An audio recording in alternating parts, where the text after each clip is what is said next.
La realidad es que empezó de una manera muy casual, hace más de 25 años, en la oportunidad de los años 86-87, estando en el pueblo de Speleta, en Oyarzún. Y bueno, yo la verdad que sentí que no sabía si iba a estar de vuelta en este lugar, así que era una buena oportunidad para investigar sobre Speleta, con todo lo que significaba para nosotros su figura, su trayectoria. Por ahí le debíamos incluso el hecho de existir como lugar físico. Nos dedicamos en el tiempo que estuvimos con mi mujer, que fue aproximadamente un mes, a investigar y a juntar toda la información que pudimos. Y la verdad que eso estuvo rodeado de un montón de situaciones muy interesantes. Tuve la oportunidad de conocer a un cura que era el historiador del pueblo, que se llamaba Manuel Lecuona, una persona fantástica que yo alcancé a conocerlo un año antes de su muerte, una persona que tenía una paz increíble, con el que estuve hablando varias horas, que hablaba del pueblo con una pasión, pero que paradójicamente me desalentó en el sentido de decir que la verdad que la familia Speleta y el apellido Speleta para él no significaban nada en ese lugar. Bueno, eso fue un primer shock para mí, porque yo decía, esta persona es el referente indiscutido y bueno, ¿cómo será la historia? Y seguimos investigando y la verdad que encontramos muchísima información, el ayuntamiento del pueblo. Fue emocionante estar en un edificio de 1620, del que me permitieron meterme en la biblioteca, en los archivos de las mismas épocas, hurgar en esos papeles, poder recorrerlo, poder tomar notas, sacar fotocopias. La verdad que fue una experiencia como para quedarse a vivir haciendo eso. El tiempo pasó, todo esto quedó archivado. En el año 2006, un hecho absolutamente fortuito, me decidió empezar a sistematizar toda esa información que yo había traído. Speleta es una persona que tuvo una actuación en Entre Ríos absolutamente indiscutible, o sea, muchos historiadores de la provincia se habían referido a Speleta en distintos momentos. Y bueno, esto me fue generando situaciones en el que yo encontraba algunas discrepancias entre información que yo tenía y información que estaba volcada, así que fue un permanente motivador para seguir investigando, tratar de ver qué cosas eran de una forma, qué cosas no eran exactamente de esa forma. El trabajo se inicia con prácticamente los bisabuelos de Speleta. Yo pude investigar lo que hacía su familia, a qué se dedicaban. Ellos eran lo que se llaman en España ferroneros. Fundían el hierro en hornos similares a los de nuestra producción de cal. Alcanzaron probablemente, junto con la zona de Oyarzún, el esplendor en los años 1740, 1730. Y a partir de que nace Speleta en el 76, empieza a declinar también la actividad. Y en el medio de toda esta situación sucede la invasión francesa, la invasión producto de la revolución. Dura 3 años esta situación, toman San Sebastián a muy poquito tiempo, la situación se normaliza, vuelven en un proceso de invasión. O sea que todos los años digamos, entre los 16 y los 19 de Speleta ocurren con Oyarzún invadido. La formación que Speleta pudo tener es la formación de la niñez primera, en las escuelas. Yo por suerte pude encontrar la escuela donde él había concurrido, pude conocer el nombre de su maestro. O sea, él se encuentra en plena guerra con esta situación, con una familia constituida por su padre. Su madre había muerto, yo no he podido precisar en qué momento, porque seguramente esto ocurrió en plena guerra, porque tanto el curas del pueblo, como los libros, son trasladados, llevados a lugares seguros. Entonces probable que por ese motivo no se haya podido registrar el fallecimiento de su madre. El padre es quien mantiene la cohesión de esa familia hasta que finalmente el padre muere un año antes de finalizar la guerra. Hay un proceso de atomización de la familia. Sus tres hermanos mayores se casan y se van a distintos lugares. Unos quedan en Oyarzún, otros se van a Irún y a otros pueblos. Y él emprende en ese momento el viaje. Las dos hermanas menores van con sus padres, con sus hermanos mayores con destino de monja. Y queda él y su hermano Ignacio, José Ignacio, que son los que emprenden el viaje a América. Él llega a Montevideo, como lo hacían todos los... Montevideo y Buenos Aires eran una parte indivisible del gobierno del virreinato. En Montevideo estaba el fuerte y el ejército, y en Buenos Aires el gobierno y el cabildo, pero era la misma institución, prácticamente era dos ciudades que conformaban la misma estructura.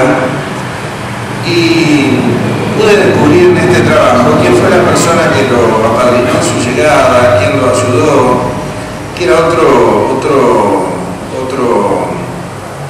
habitante del pueblo, que probablemente por la edad haya sido incluso compañero de sus hermanos mayores, que es Macuso, que en definitiva, que había llegado 5 o 6 años antes que él a Montevideo, que estaba casado con dos hermanas, que reciben a Salvador y él finalmente termina casándose, forma parte de su estructura comercial. Los vascos tenían estructuras de apoyo mutuo que servían para apoyar a los individuos, y la suma defendía el conjunto, o sea, tenían estructuras muy elaboradas en ese sentido, y los recién llegados eran recibidos puestos en buena posición.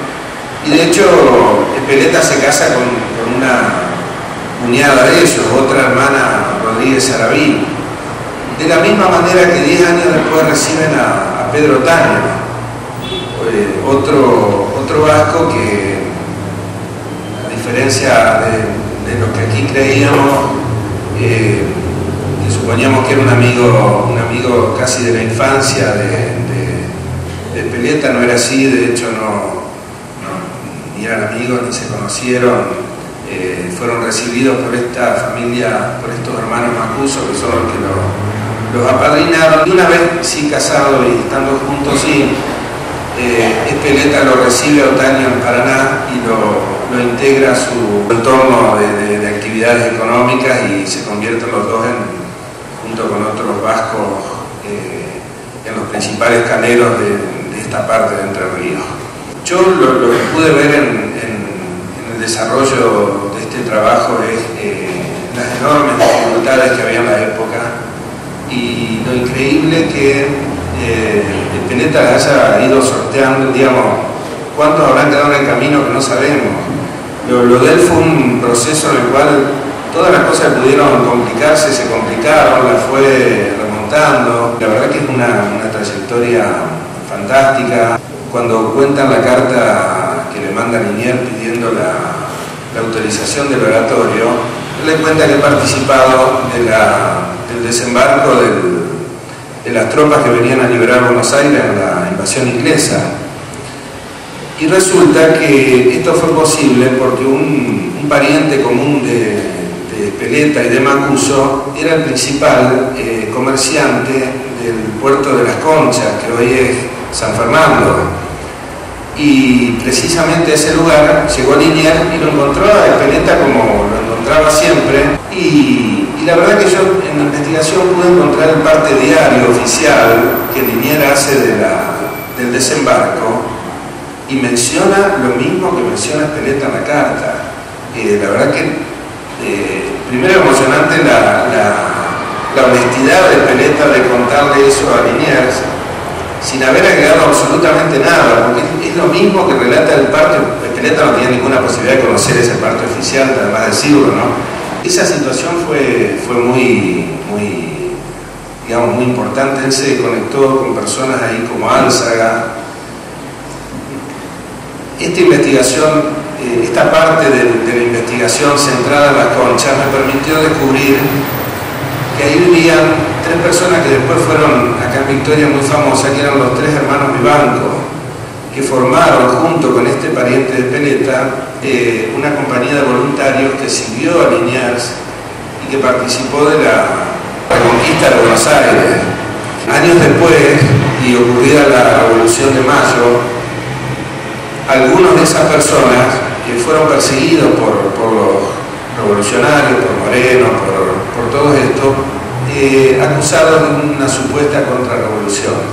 Y en ese mismo momento llega Vivanco, el padre de Joaquín Vivanco, que se llamaba también como este Joaquín. A partir, ya en ese momento, Speletta marcha a Paraná, lleva a su familia, y ya Paraná, pese a que en algún momento pierde el eje del control de la provincia en manos de Concepción del Uruguay, pero Speletta sigue, esto ocurre años después, sigue viviendo en Paraná. Casi toda su familia y sus negocios giran en torno a Paraná. En ese momento él tenía actividades comerciales muy importantes,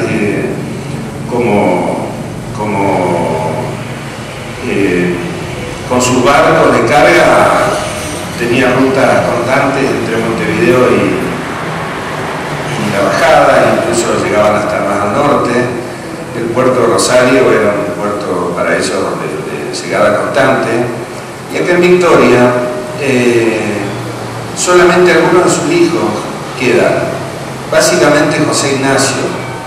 Y más adelante viene el otro hijo, ya casado, que es Lorenzo, que es el otro del cual nosotros conocemos muchísimo más su historia, pero todo el resto de sus hijos, que son en total 8, permanecen en Paraná. Hay uno que tiene una actuación que probablemente en el que él haya puesto todo su esfuerzo en su educación. Se llamaba como él Salvador. De hecho, este Salvador llegó a quedar a cargo de la provincia mientras Urquiza era gobernador y estaba en su batalla. Quien lo suplantaba en el puesto era Salvador, que tenía una relación de amistad con Urquiza realmente muy grande. Ahí sí, la familia de Speletta se multiplicó. La batalla de Pavón, que significó el fin de la Confederación Argentina, había un Speletta en cada bando.